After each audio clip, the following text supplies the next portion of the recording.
I'm Nishad. I'm an ELGA teacher here in Meridian Public School, Pandalur. Traditional വേയിൽ നമ്മൾ പഠിക്കുന്ന സമയത്ത് എല്ലാ കുട്ടികൾക്കും എല്ലാതും കിട്ടുന്നു എന്ന് നമുക്ക് ഉറപ്പ് വരുത്താൻ കഴിയുന്നില്ല. കാരണം ഒരു ക്ലാസ്സിൽ മൾട്ടി ലെവൽ സ്റ്റുഡൻസ് ആയിരിക്കും ഉണ്ടാവുക. അപ്പോൾ ഇവരൊക്കെ കമ്പയർ ചെയ്തൊരു ടീച്ചർക്ക് ഓടിയെത്തുക എന്ന് പറയുന്നത് ഈ 45 മിനിറ്റ്സിൻ്റെ ഉള്ളിൽ വളരെയധികം ബുദ്ധിമുട്ടാണ്. ബട്ട് നൗ ഡേയ്സ് കുട്ടികൾ കണ്ട് കുട്ടികൾ തന്നെ പഠിക്കുന്ന ഒരു learning by doing. For the introduction of lead, I spent much more time to prepare lesson plans and all.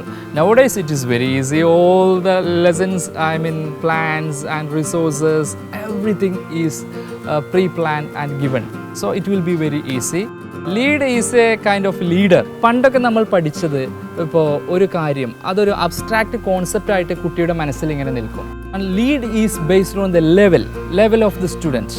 മുമ്പ് നമ്മൾ ഇൻട്രൊഡ്യൂസ് ചെയ്തിരുന്ന ഇംഗ്ലീഷ് ബുക്കിൽ നിന്നും എൽഗ എങ്ങനെയാണ് ഡിഫറെൻ്റ് ആവുന്നത് എന്ന് ചോദിച്ചാൽ തീർച്ചയായിട്ടും നമുക്ക് പറയാം ഇതിൽ നമ്മൾ ഫോക്കസ് ചെയ്യുന്നത് ഫസ്റ്റ് ലിസണിങ്ങിനെയാണ്.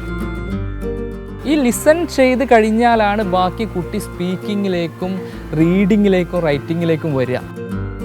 അതുകൊണ്ട് തന്നെ നമുക്ക് പറയാം ലീഡ് ഒരു ഹോളിസ്റ്റിക് അപ്രോച്ചാണ് എഡ്യൂക്കേഷനിൽ വരുന്നത്.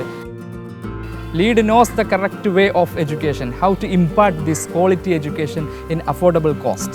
This one will be a revolution in the field of education. That is why we respect, we salute Lead.